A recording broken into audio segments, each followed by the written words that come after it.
Čas je za novo epizodo tehničnega pouka. Tukaj sem v Logatcu pred trgovino Kult.si, kjer se nahajajo vozniki za Fox in Marcoki vzmetenje, zraven pa imajo še zelo dober servis. Ampak danes smo tukaj zato, da vam uporabnikom razložimo čiste osnove vzmetenja, kako kaj nastaviti. A veš, ko vsak to rab, ki ima v garaži mountain bike kolo. Ampak zakaj se sprašuješ? Zato, ker dobro nastavljeno vzmetenje še kako vpliva na samo kvaliteto vožnje. A veš, džabe tebi Fox DHX2 za 850 €, če imaš narobe nastavljenega. Ampak brez veze, da jaz klele dolgovezam, pejmo v trgovino pa vprašamo strokovnjake, kako se tem stvarem streže. Gremo!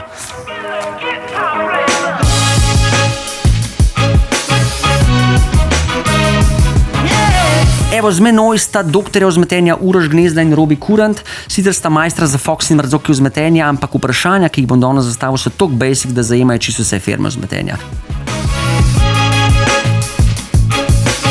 Predstavite se najprej gledalcem, kdo sta. Živijo.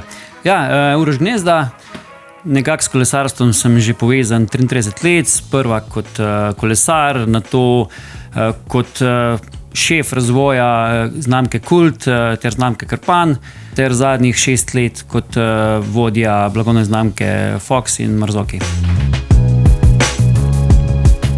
Robi, zdaj pa ti pridi še sem, pa se predstavi, prosim. Živijo, jaz sem Robi, sem že 16 let v Kultu. Prvih 10 let sem bil kot vodja proizvodnje, zdaj zadnjih 6 let sem pa serviser Fox vzmetenja. Dej povej, Uroš, kaj more laik vedeti, kje začeti pri nastavljanju vzmetenja? Vzmetenje se ne začne nastavljati pri vzmetenju, ampak dejansko pri pravilnem tlaku v pneumatikah. Osnova je res tako spravno kolo, ter zagotovo prvi korak je nastavitev sega. Ok, a lahko zdaj razložiš, kaj je to seg? Ja, seg je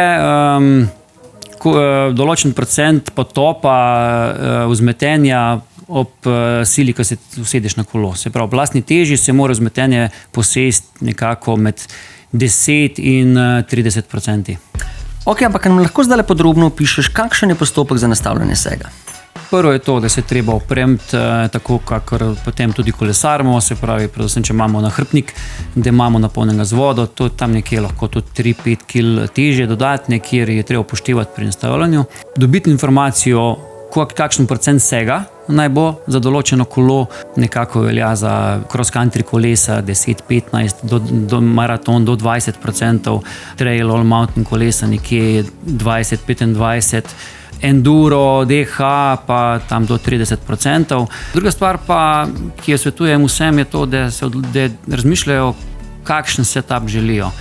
So ljudje, ki želijo celodnevne ture prekolesariti, biti na kolesu 5 ur in njim pomembno, da imajo idealno nastavljeno za poganjanje, se pravi za pozicijo sede, in imamo fante, ki hočejo imeti idealno za spuste in takrat je treba meritev delati stoje v poziciji, ki imamo pri samem spustu. Potem se enostavno usedemo na kolo. Vedno, ko delamo meritev, je treba vse gumbe odpreti. Da nimamo zaprtih gumbov za climb, da utrdimo vzmetenje, da je odprto, da se skupaj lepo dela.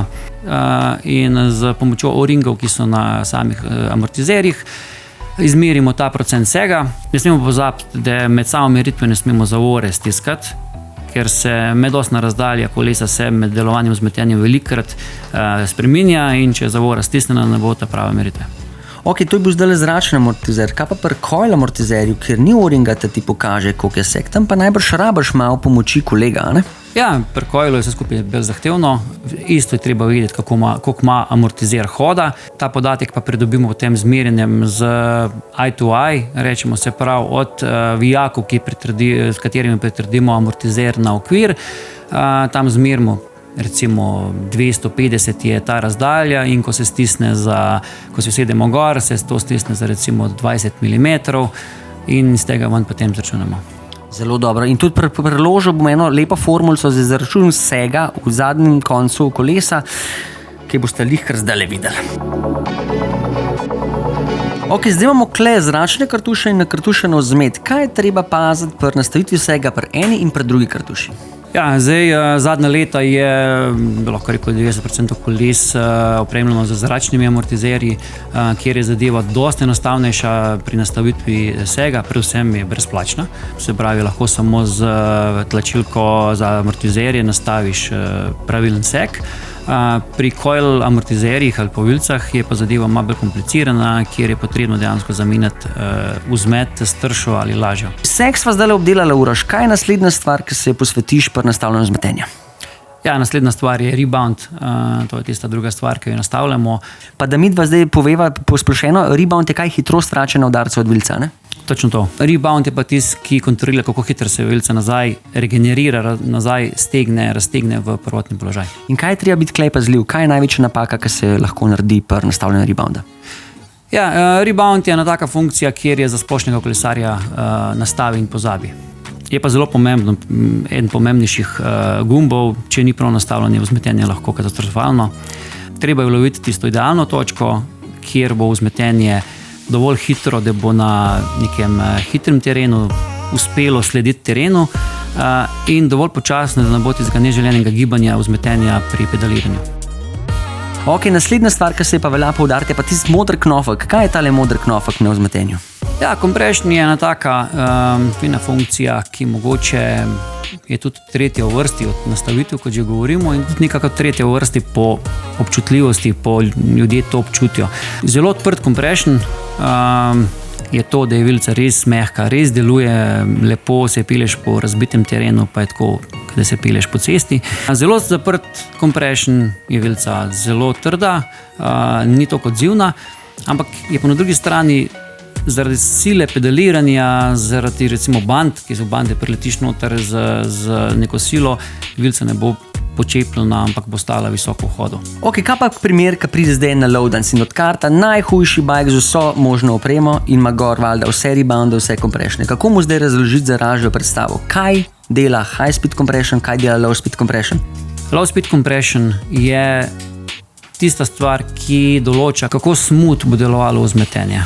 High speed compression je pa ena stvar, ki je v bistvu malo težje za občutiti. Ta pa določa, kako hitro se bo vzmetenje stisnilo ob tistih hitrejših udarcih. Preprosto se bo vzmetenje manj stisnilo ob tem hitrem udarcu, kot če je high speed compression zaprt, kot pa če je odprt. Zdaj me pa še nekaj zanima. Ko ti vrtiš high speed compression, se zraven obrača še knof za low speed compression. A to kje vpliva? A delujeta ločeno? Delujeta ločeno, tudi če greste pol klike štet, ostajajo isti kliki. Zelo dobro, ok. Zdaj gre pa na rebound. Kje se pa občuti high speed, pa kje se low speed rebound občuti? Low speed rebound je tisti rebound. Če nimaš dveh, je to.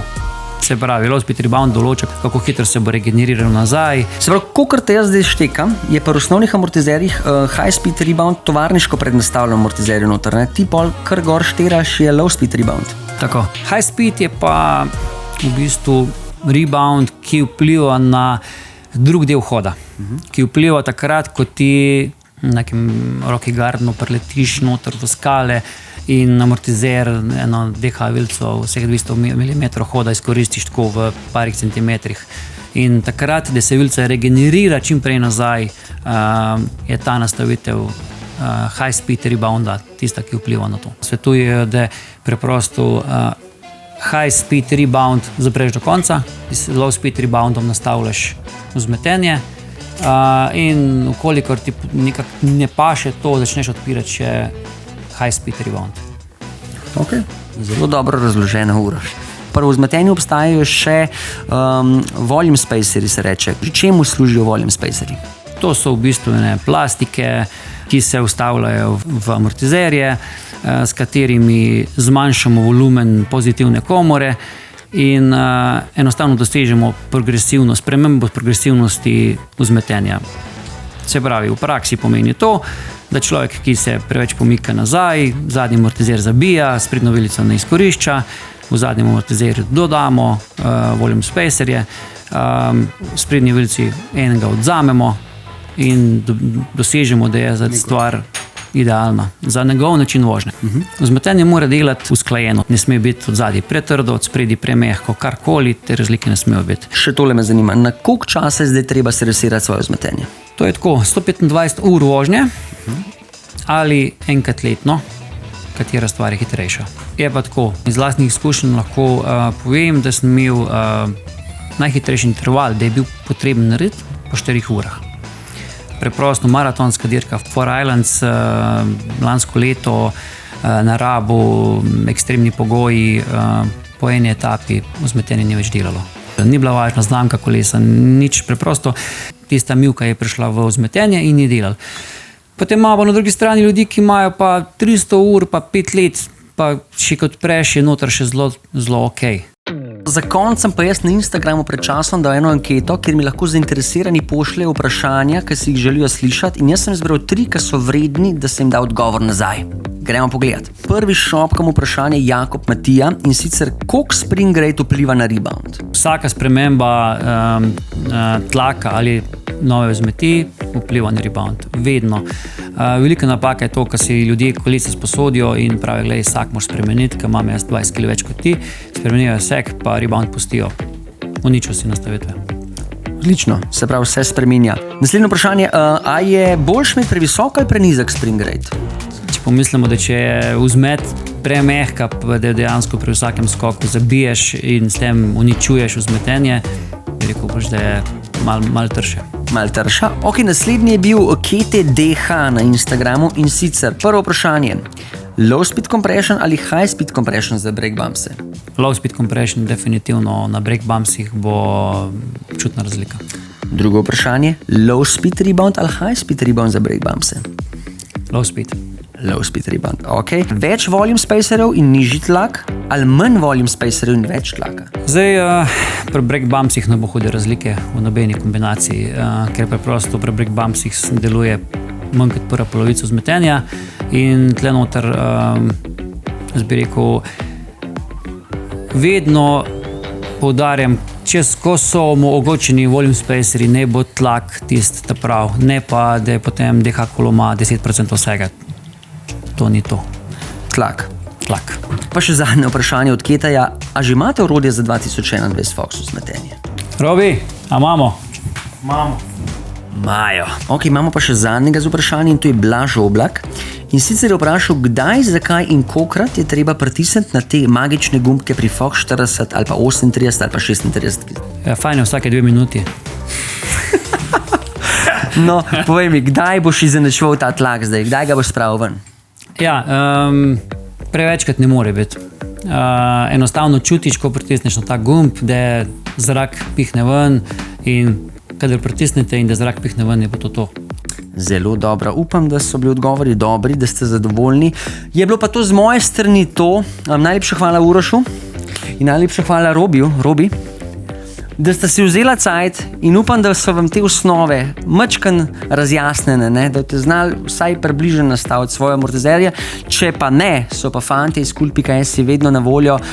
Kako se lahko naročijo, kam lahko pridejo? Ja, imamo spletni obrazec na Kult.es, kjer dejansko lahko enostavno poklikajo, rezervirajo servis. Mi pošljemo pobiranje paketa in je brezplačno. Pošljem k nam, mi naredimo servis, pošljemo nazaj, ali pa se oglasijo v Logatcu vsak dan med 8 in 4. 8 in 4. Drage dame in gospode, to je bilo to. Se vidimo v naslednji epizodi.